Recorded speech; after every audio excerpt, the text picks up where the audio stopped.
Hi, this is Jason from Horrific Nightmares. Welcome back to the Fangoria Movie Challenge.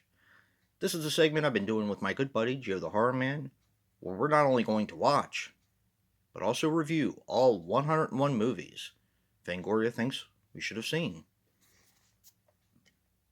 Today we're going to be talking about The Devil's Backbone.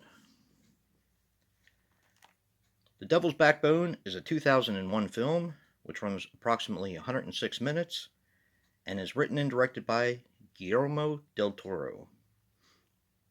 Now, he was responsible for Shape of Water, Pan's Labyrinth, and Kronos. Now, this stars Marissa Paredes as Carmen.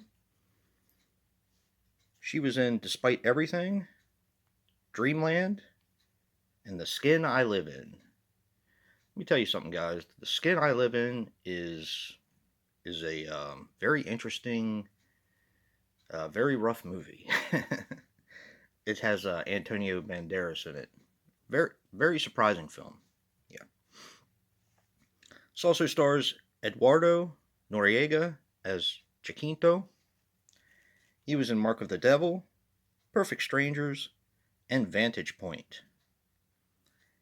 And Federico Coppi as Dr. Casabes.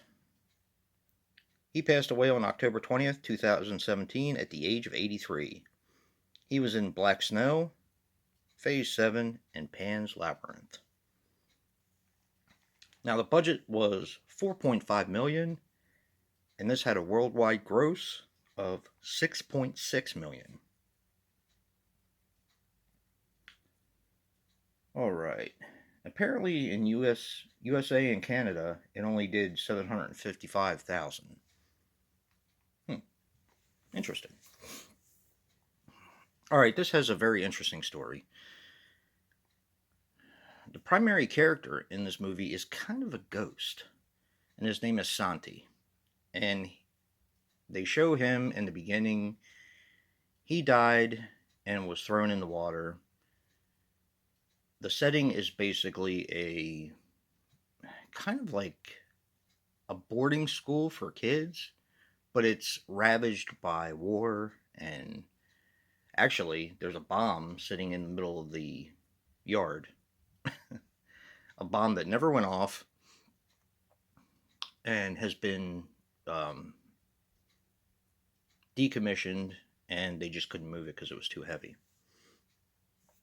So then, fast forward a little bit, a brand new kid comes to this school with his father, and in what I think is pretty messed up, the father kind of leaves him there, um, which has got to be really, really traumatic. But he ends up making friends with the kids, and in the meantime, he's seeing the ghost of this dead boy, Santi, around the school. Now, you also have in a parallel storyline, Jacinto, who does like handyman work. Him and his friends do handyman work at the school. He stays there. He's engaged to one of the staff at the school, and he is actually there for a nefarious purpose. He's there to get the gold that is supposedly in this um, safe.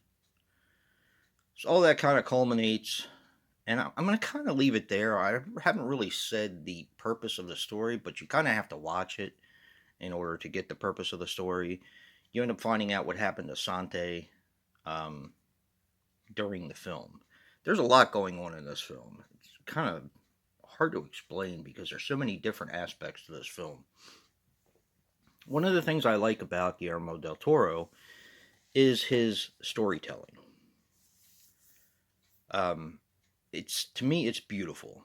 It's like very whimsical. And one of the things that I've noticed about his storytelling is the ghosts and monsters in his films aren't the bad guys, and that's very different. I think that's why his films are always different. The ghosts and everything, while they provide scares and everything, there's always a backstory.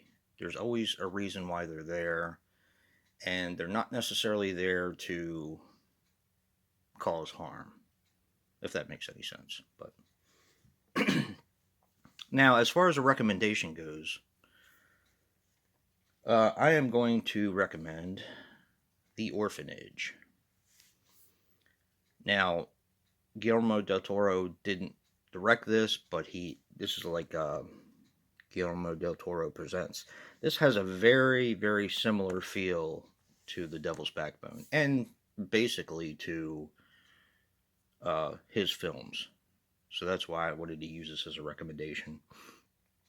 Fantastic movie. If you haven't seen it, I definitely recommend it.